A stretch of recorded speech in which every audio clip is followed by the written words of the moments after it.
Om Namo Bhagavate Vasudevaya. Om Namo Bhagavate Vasudevaya. Om Namo Bhagavate Vasudevaya. Reading from Bhagavad Gita as it is, chapter number 4, Transcendental Knowledge, text number 22.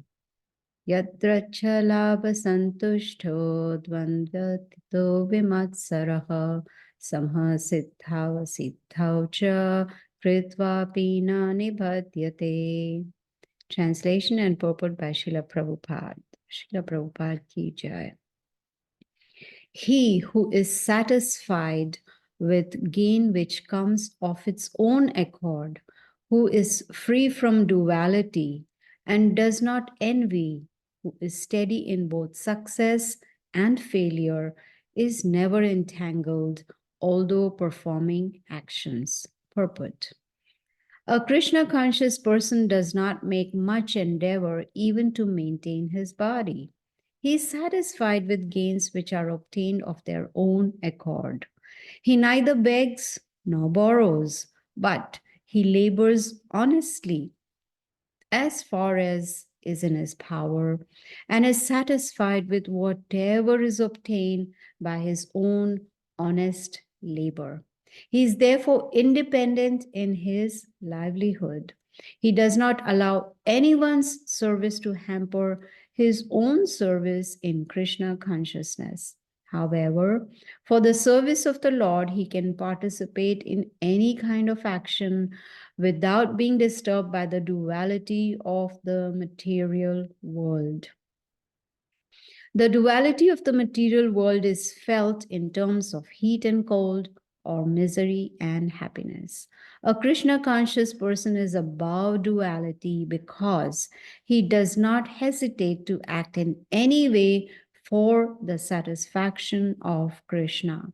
Therefore, he is steady both in success and in failure. These signs are visible when one is fully in transcendental knowledge. Om Agyanatimirandasya Gyananjana Shalakaya Chakshur Unminitam Yena Tasmai Shri Gurave Namaha. Very beautiful verse and the purport also. He who is satisfied with gain which comes of its own accord, who is free from duality and does not envy, who is steady in both success and failure, is never entangled, although performing actions. So you see, we can see here the formula of becoming completely satisfied. That is the main problem in this material world. People are never satisfied. They want more and more and more. So here, Krishna is giving us a process by which one can get complete satisfaction. Not that today I'm satisfied, tomorrow I'm not. No, complete. So what's the requirement? Requirement is to become free from bondage. Even though one is working, one is performing actions, but still remaining disentangled or free from bondage. How? When one learns to perform actions for the satisfaction of the Lord, not for oneself. And when one is satisfied, when we receive the transcendental knowledge, we put it into practice, then we become satisfied. Satisfied with whatever we get in our life, whatever gains come. And we don't get disturbed when there are losses. You see, that is what Krishna is saying, free from duality. What are the dualities of life? Success, failure, gain, loss, heat, cold, happiness, distress. All these are dualities. So when we understand Bhagavad Gita, then we will be able to free ourselves from envy. That is what Krishna says in this verse also. And then we will, if we are not hankering for the results of our actions, we are performing actions for the satisfaction of the Lord, then we will become steady. Even there might be failure. It doesn't matter. It's not going to affect us when there is success or failure. Then one is not entangled in their actions. That is what is called karma-free work. No more karma involved in our actions. So one way to look at it is, or we can say the best way to look at it is that whatever gains we get in this life or whatever losses we have to face in our life is based on our past karma. See, whatever we are getting, we have earned in the past. And so over endeavoring is not going to help. We may think, oh, today I have $1 million, but I want $2 million. So let me do two jobs. So when I do two jobs, then I'll get double the earnings and then I will be happy.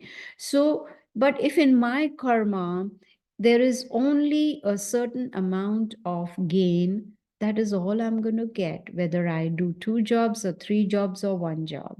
So over endeavoring will not change our past karma. So what is Srila Prabhupada saying in the purport? He says, do your work honestly to the best of our ability. We do it honestly and we leave the results to Krishna. He's going to give us whatever we deserve. You see? So why over endeavor? I remember when I was working in the corporate office, there was this gentleman, maybe I've mentioned this before. He was in his 80s, I think, more than 80 years old, and he was still working.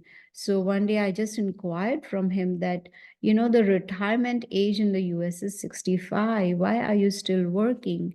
He said, I want to work more and more and more till as long as I'm able to. Why? Because I want to, when I retire, I want to be a member of a golf club so I can play golf. So that is over endeavoring.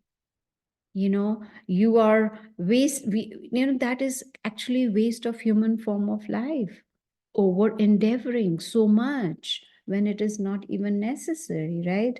So it is the satisfaction. When we are satisfied with what we have, then that is going to bring happiness. I had heard a story about a Chinese farmer. So this farmer was completely satisfied. He was happy, even though he lived in a small house, with bare minimum, like simple life. He was very happy and satisfied. One day, his young son, who was a teenager, he came from wherever he had gone out of town. He came back. So when he came back, the neighbors, they came to this Chinese farmer and said, "Oh, you must be so happy your son is back." So he just looked up and he said, "It's God's will." And it so happened that the son, he one day went horse riding and he broke his leg. So the neighbors again came to him and said, "Oh, ho, ho, ho, such misfortune. Your son has broken his leg." He again looked up and said, "God's will." So then, after a few days, there was drafting, where the government, takes the youngsters, pulls them to the war. So when they came to this Chinese farmer's house, they saw that there is a young boy, but his leg is broken. So they couldn't take him to the war. Again, the neighbors came and they said, "Oh, you must be so happy. Your son is saved from going to the war." He again looked up and said, "God's will." That is called complete satisfaction. Not disturbed whether there is happiness or distress. Not disturbed at all. You see? So, what is the process to get complete satisfaction? It's there in today's verse. Krishna says, first take on the knowledge, transcendental knowledge, not just material knowledge, transcendental knowledge, spiritual science, understand it and put it into practice. When we do that, then we will be able to work according to the instructions given in this book of transcendental knowledge, where we learn who is God, who we are, how does karma work, what is eternal time, how does material nature work. So Bhagavad Gita gives us these lessons. In fact, Bhagavad Gita also gives life lessons for children, not just for parents. Unfortunately, most parents, they say, especially in India, they say, oh, we want to send our children to Bhagavad Gita class. Let them learn the shlokas, the verses. Let them learn, the Bhagavad Gita. What about you?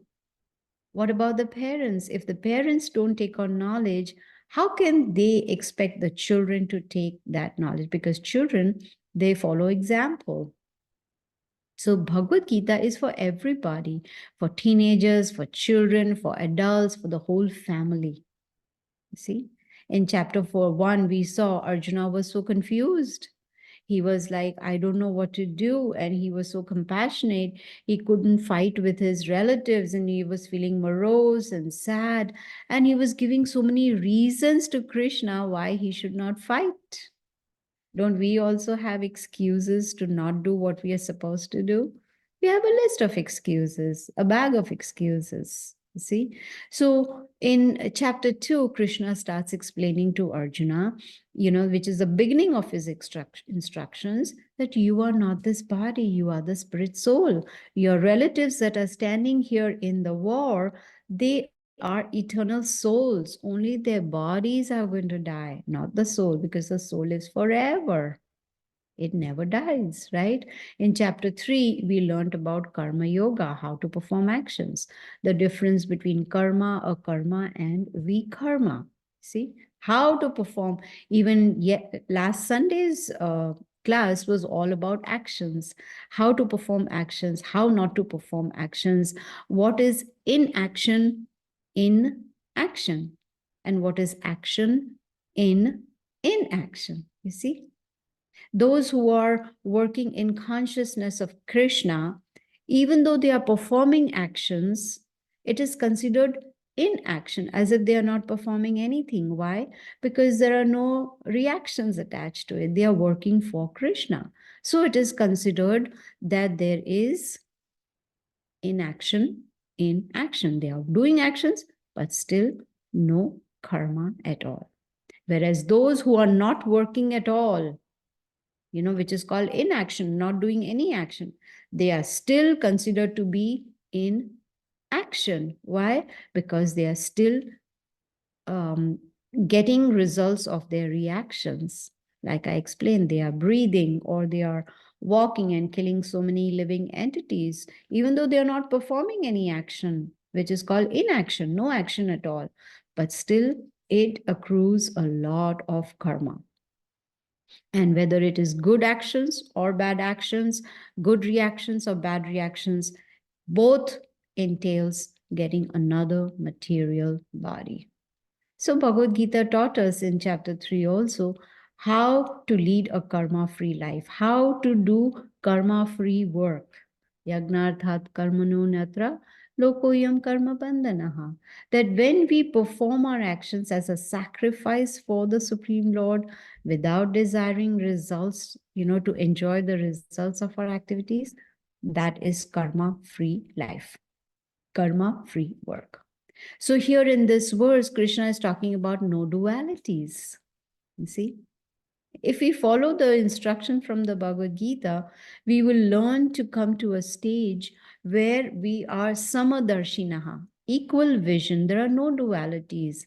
Vidya vinaya sampane brahmane gavi hastini suni chaiva sopakicha panditaha samadarshinaha. We need to become a panditaha, which means a learned person after taking on knowledge from Bhagavad Gita. Become learned so that we can face these dualities and not get affected by these dualities. And this is possible, Krishna says, when one is in full knowledge, not half-hearted, not a little bit of knowledge.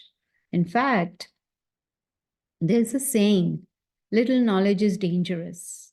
So when we get full knowledge of the Bhagavad Gita, spiritual knowledge, then we will be able to achieve complete satisfaction. That is the reason we have these sessions every Sunday, so that we can take on this transcendental knowledge, clear our consciousness, and, come to a stage where these dualities do not affect us and we are completely satisfied. You see, as long as we get affected by dualities, there will be no satisfaction. So what is the missing part? Lack of knowledge. Lack of knowledge leads to dualities, you see. So now in chapter 4, besides learning the history of the Bhagavad Gita, how old it is, Imam Vivasvati Yogam Proktavan Aham Avyayam. Krishna says, I get this knowledge first to sun god Vivaswan, which is 120 million years ago. And then Yogo Nashtaha Parantapa, because this knowledge was gradually, getting lost. He respoke the Bhagavad Gita 5,000 years ago to Arjuna. That was the reason he appeared. You see? Yada yada hi dharmasya glanir bhavati bharata. Krishna comes down, paritranaya sadhunam. He comes to protect his devotees and to annihilate the miscreants and also re-establish dharma, religion. And this Bhagavad Gita is teaching us how to follow this process so that we can break this cycle of birth and death. Until and unless we come to that stage, we will not get complete satisfaction. So it's just a matter of taking on knowledge, understanding it, contemplating on it, and putting it into practice. So you see, so today's topic is how to get complete satisfaction. There's a process. And process is given to us in the Bhagavad Gita. And that is what Krishna is informing Arjuna, the secret to liberation, how not to get entangled with these dualities. And easy way to do that is to understand how to perform action. Because every action has a reaction, whether it is good or bad. And neither is good because they accrue reactions. And reactions means another body. See?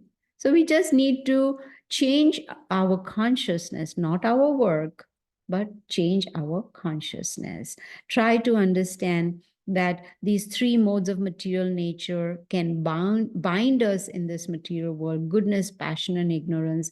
And we need to go beyond these three modes, which is pure goodness. Of course, we learn more about this in chapter 14 of the Bhagavad Gita, which is completely dedicated to modes of material nature. So, according to the actions we perform, that is the cause of our being entangled in the mode. Say, supposing I perform actions in the mode of passion, then I will get entangled in that mode and I will continue in that mode. So it's very important to try somehow or the other control the mind and the senses. When we do that, then we will learn how to not get affected by these modes of material nature. Once we learn to control our mind and senses, then we'll also get complete satisfaction. Some time ago, I heard about a lady, her name is Jennifer. And Jennifer is so attracted by Disney World. This is true. She is so attracted by Disney World that she goes to Disney World once a month. Every month she goes to Disney World. And she said when she goes to Disney World, she goes to the same rides every time. She has chosen the rides that she likes and she sits in those rides every month, and she does the same ritual every month. Go to particular rides, eat a particular kind of food at a particular stall, and whatever it is, the whole routine she does once a month. Now, come to think of it, if Disney World gave her satisfaction, complete satisfaction, she would not want to go every month. She would have been completely satisfied by now. But because it is temporary satisfaction, she keeps going every month. I had also heard that in Los Angeles, there was a lady, I don't remember her name, and she inherited $36,000. So once she got the inheritance, she wanted to fulfill her desire that she had for a long time. And guess what? Her desire was to um, look like Barbie doll. That was her desire. And so she spent all her inheritance, $36,000, to look like Barbie doll. So, which means she went through plastic surgery a couple of times. And at the end result was she was not satisfied the way she looked. And she lost all that money too. See, there is a question on Facebook. What is samta? I'm not sure what is samta. I maybe it's a spelling error or something. Maybe you can retype. In what reference are you talking about? So, so the important point is to understand who we are, our real identity. What is our constitutional position? Our identity is not this body. Like this lady who wanted to look like Barbie doll is for the body. You see? So if we understand we are not this body, then our focus will go on the spirit soul. And what is our constitutional position? Is to serve the Supreme Lord. That is the purpose of human form of life, you see? That is the purpose. We use our philosophical intelligence and understand the spiritual science. Now, in verse number 24, Krishna says, a person who is fully absorbed in Krishna consciousness is sure to attain the spiritual kingdom. Here is a formula how to go back to the spiritual world. One has to be fully absorbed in Krishna consciousness. Why? Because of that full contribution to spiritual activities, which means if we lead our life in a spiritual way, according to the Bhagavad Gita instructions, we will become fully conscious of Krishna. You see? And that is the absolute position. This is what Krishna says in verse number 24. So when we follow Bhagavad Gita completely, then we are guaranteed to get complete satisfaction. So, when we have this knowledge, we have Bhagavad Gita knowledge, but we still have a choice whether we want to or we don't want to, whether we want complete satisfaction or we are happy the way we are. So we choose. And to be able to really understand the Bhagavad Gita, we definitely need a teacher.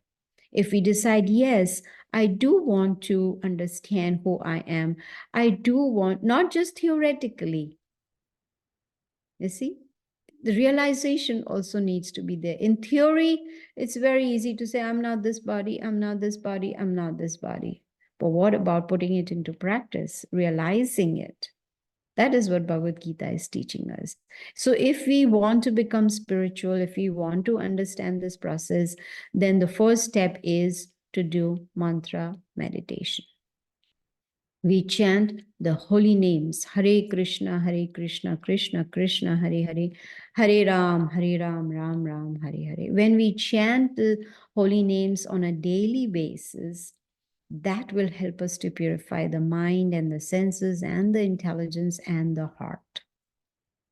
If we cannot be fully absorbed in spirituality, if there is no transcendental nature, knowledge, then how will we become self-realized?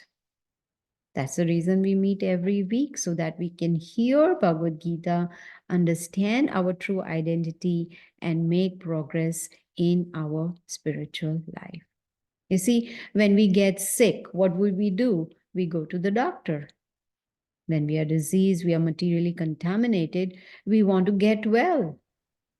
We want to get rid of the disease. Similarly, if we want to get rid of the disease of illusion that we have, which is called Maya, then we need to go to a spiritual doctor, take Krishna is the best spiritual doctor we can find. He's the supreme doctor. And he's given us the medicine in the Bhagavad Gita, how we can become spiritually healthy. The process is very simple. All we need to do is serve in consciousness of Krishna, which means try to do our duties, prescribed duties, honestly, to the best of our ability, but leave the results to Krishna. That doesn't mean that, we need to give up our family, our work. No, there's no need to do any changes. All we need to change is the consciousness. Stay in the same atmosphere, but make that atmosphere spiritual. Whatever we perform, like Krishna says, Yad Karoshi, Yad Ashnashi, Yad Juhoshi Dadashi. Whatever we do, whatever we offer, whatever we give away, we should do it in consciousness of Krishna. Give it as an offering to Him. So when all our activities are according to the instructions of the Bhagavad Gita, then even the atmosphere becomes spiritualized. And anything that is done for Krishna is called a sacrifice. In Sanskrit, it's called yagna. And this yagna starts with the process of hearing and chanting. Simple as that. And the first step we do, as always, is to chant the holy name. So we will chant 10 times the holy names of the Lord, so that we can get into the habit of chanting every day. So please chant with me at least 10 times, okay? Hare Krishna, Krishna Krishna, Hare Hare, Hare Ram, Ram Ram, Hare Hare.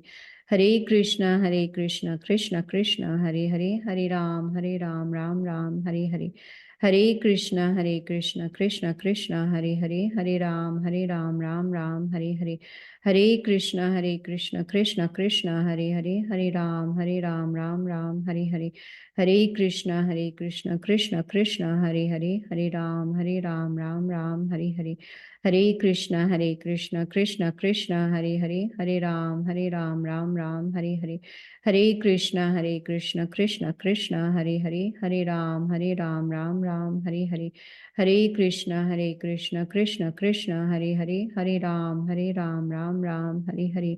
Hare Krishna, Krishna Krishna, Hare Hare, Hare Ram, Ram Ram, Hare Hare. Hare Krishna, Krishna Krishna, Hare Hare, Hare Ram, Ram Ram, Hare Hare. So you see, it's very, very simple. So I'm going to end now at verse number 24. If anyone has any questions or comments, you're welcome to ask.